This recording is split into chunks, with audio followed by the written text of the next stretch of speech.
کچھ لوگ کہتے ہیں کہ اناف کے مسلک میں رفع دین نہ کر کے رسول اللہ کی نافرمانی کرتے ہیں، اس مسئلے پہ رہنمائی فرمائیں. یعنی حضور پاک کی نافرمانی یا رفع دین نہ کرنا. اگر حضور کا فرمان دکھا دو کہ حضور نے فرمایا اور رفع دین کرو، میں 1,00,000 روپیہ نقد انعام دوں گا تمہیں. فرمان تم دکھا دو. ارفعوا ایدیکم، حضور نے ہمیں حکم دے کر فرمایا رفع دین کرو. تو کبھی فرمان نہیں دکھا سکتا کرنے کا، میں فرمان دکھا سکتا ہوں چھوڑنے کا. صحیح مسلم جلد نمبر 1 صفحہ نمبر 181 کتاب الصلاۃ. حضرت جابر ابن سمرہ فرماتے ہیں خرج رسول اللہ صلی اللہ علیہ وسلم وکنا صلینا، حضور پاک تشریف لائے، ہم نماز پڑھ رہے تھے. حضور پاک نے فرمایا مالی اراکم رافعی ایدیکم کانھا اذناب خیل شمس اسکنوا فی الصلاۃ، کہ یہ تم شریر گھوڑوں کی طرح دم ہلا رہے ہو، نماز میں رفع دین نہ کرنا، سکون سے نماز پڑھنا. یہ پیغمبر کی صحیح حدیث ہے، صحیح مسلم ہے جلد اول صفحہ 181 کتاب الصلاۃ.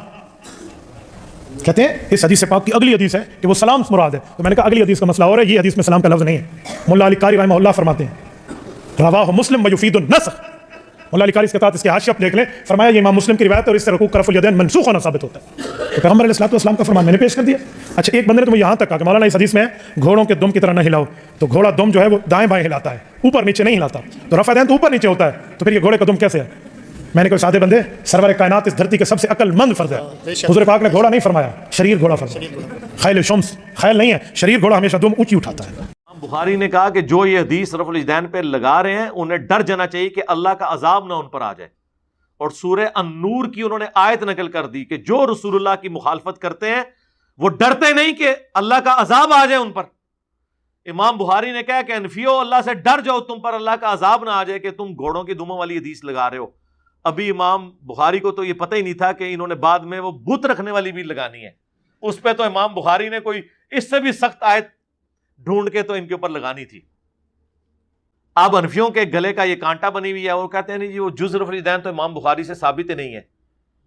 جناب کلمی نسخے موجود ہیں اس کتاب کے پوری اسناد کے ساتھ.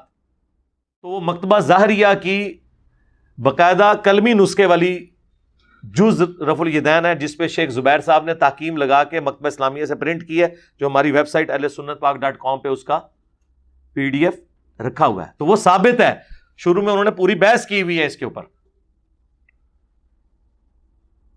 اور امام بخاری نے کیا کمال، پہلے تو اس کا مقدمہ لکھا ہے کہ یہ ان لوگوں کا رد ہے، یہ اس مجہول شخص کا رد ہے جس نے اجمیوں کی حدیث کی ناواقفیت کی وجہ سے رفع الیدین نہ کرنے کی بدعت ان میں جاری کر دی. میں اس شخص کے خلاف یہ کتاب لکھ رہا ہوں کہ جن بچاروں کو عربی نہیں آتی تھی، حدیثوں کا پتہ نہیں تھا، ان اجمیوں کو یعنی نان عربز کو، یعنی ہم لوگ اس زمانے میں بھی عربی رفع الیدین کرتے تھے کیونکہ وہاں پہ مکے مدینے سے دین آیا ہوا تھا اور اجمیوں کے پاس دین پہنچا تھا گوالوں کے ذریعے. تو خالص دودھ تو بھینس کے نیچے سے ملتا ہے، ہاں گوالا تو ملاوٹ کر کے دیتا ہے. اسی لیے دیکھیں یہاں لوگ کہہ رہے ہیں منسوخ ہو گیا، اور ادھر امام کعبہ اونچی امین بھی کہہ رہا ہوتا ہے، رفع الیدین بھی کہہ رہا ہے. انہوں نے بھی دسو نا جا کے جنہیں کو چندے کھاندے ہو ریال لے کے کہ چھڑ دو منسوخ ہو گیا. وہ کہیں گے اچھا تو خبر پہنچ گئی، سانو تو اتنے بھی نہیں پہنچی حالے تک. سرکار ادھر بھی وہی خبر ہے جو ادھر ہے، کیونکہ کتاب سعودیہ کے چینل پہ بھی بخاری مسلم ہی پیش کر رہے ہوتے ہیں اور ہمارے ٹیبل پہ بھی بخاری مسلم ہے اور تمہارے مدرسوں پہ بھی بخاری مسلم ہے. تم عمل نہیں کر رہے، یہ تمہاری 2 نمبری ہے. کتابیں تو اپنی جگہ موجود ہیں، چاہے عجم کا مسلمان ہو چاہے عرب کا.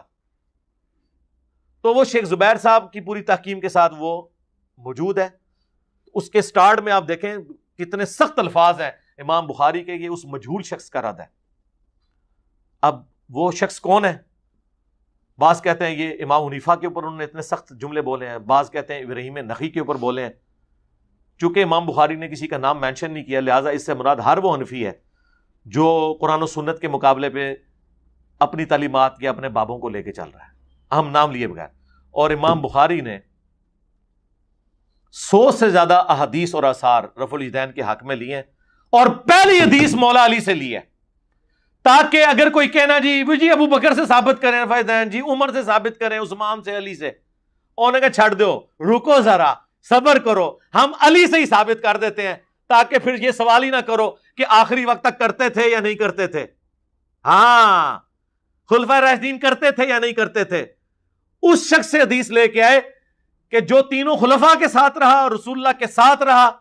اگر کوئی حدیث منسوخ بھی ہوئی تھی جو ابو بکر عمر عثمان کو بھی نہ پتا چلی، مولا علی سے تو نہیں چھپی ہوئی تھی. مولا علی کی وہ حدیث ترمذی اور ابن ماجہ میں بھی ہے کہ مولا علی نماز کا طریقہ سکھاتے ہیں تابعین کو کہ نبی علیہ السلام جب نماز شروع کرتے تو دونوں ہاتھ کندھوں تک اٹھاتے، رکوع میں جانے لگتے تو دونوں ہاتھ کندھوں تک اٹھاتے، اور رکوع سے سر اٹھاتے تو دونوں ہاتھ کندھوں تک اٹھاتے. یہ حدیث ابن ماجہ میں اور ترمذی میں ہے، اور امام بخاری نے جز رفع الیدین میں پہلی حدیث یہ لے کے حنفیوں کے سارے سوال ختم کر دیے ہیں. پیسیفک اوشن کی گہرائیوں میں اور اٹلانٹک کی ٹھنڈک میں پھینک دیے جا کے ایک روایت لے کے. اور لوگ کہتے ہیں جی ہم وہ روایتیں پیش کرتے ہیں، وہ کتاب ہی ثابت نہیں ہے.